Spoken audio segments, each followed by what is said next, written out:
এক, বেইলি রোডের সেই বিভীষিকা। বিলের জন্য কি মৃত্যুফাঁদে পরিণত হয়েছিল কাচ্চি ভাই?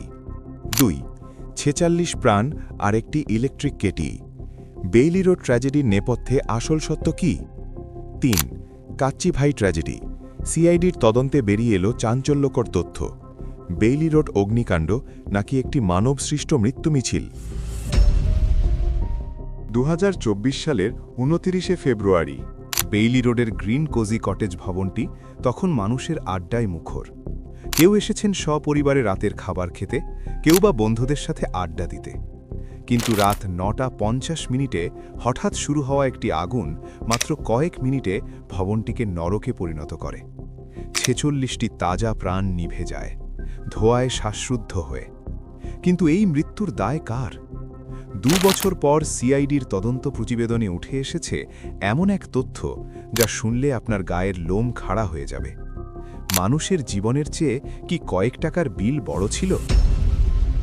ঢাকার বেইলি রোড এলাকাটি তার খাবারের দোকানের জন্য পরিচিত।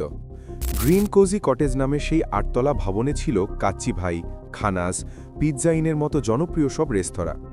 ভবনটির প্রতিটি তলাতেই ছিল খাবারের দোকান আর গ্যাসের সিলিন্ডারের স্তূপ। ফায়ার সার্ভিস এই ভবনটিকে অন্তত ৩ বার ঝুঁকিপূর্ণ বলে চিঠি দিয়েছিল, কিন্তু কেউ তা কানে তোলেনি। সেই অবহেলার চূড়ান্ত পরিণতি ঘটে লিপ ইয়ারে সেই অভিশপ্ত রাতে। তদন্তে দেখা গেছে আগুনের সূত্রপাত কাচ্চি ভাই থেকে হয়নি। ভবনের নিচতলায় চুমুক নামের একটি কফি শপে একটি ইলেকট্রিক কেটলির শর্ট সার্কিট থেকে প্রথম আগুনের ফুরকি বের হয়। মুহূর্তের মধ্যেই সেই আগুন ছড়িয়ে পড়ে পুরো ভবনে। প্রতিটি তলায় আর সিঁড়িতে মজুত করে রাখা গ্যাস সিলিন্ডারগুলো আগুনের তীব্রতা বাড়িয়ে দেয় বহুগুণ।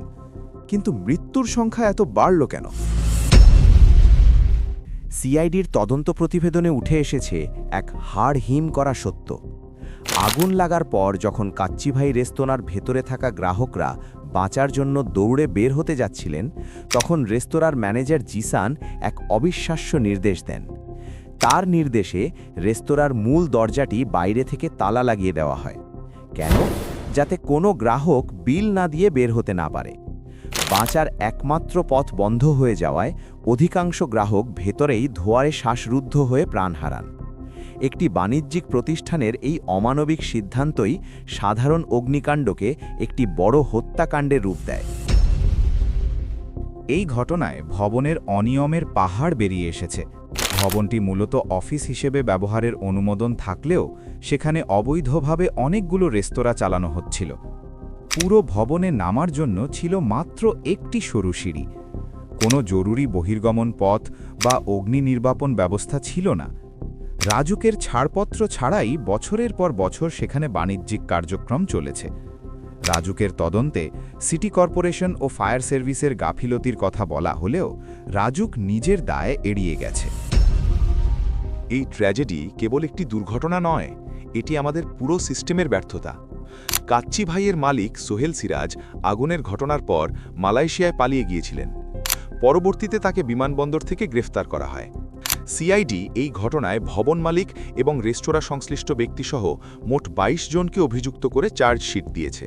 এই ৪৬ জন মানুষের মৃত্যু আমাদের চোখে আঙ্গুল দিয়ে দেখিয়ে দেয়, যখন নিয়মনীতির চেয়ে মুনাফা বড় হয়ে দাঁড়ায়, তখন সাধারণ মানুষের জীবন কতটা সস্তা হয়ে যায়।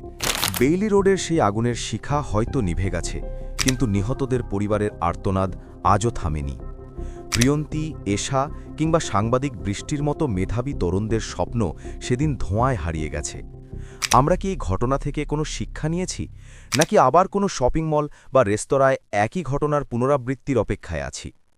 আইনের শাসন আর নিরাপদ কর্মপরিবেশ নিশ্চিত না হলে বেইলি রোডের মতো ট্র্যাজেডি বারবার ফিরে আসবে।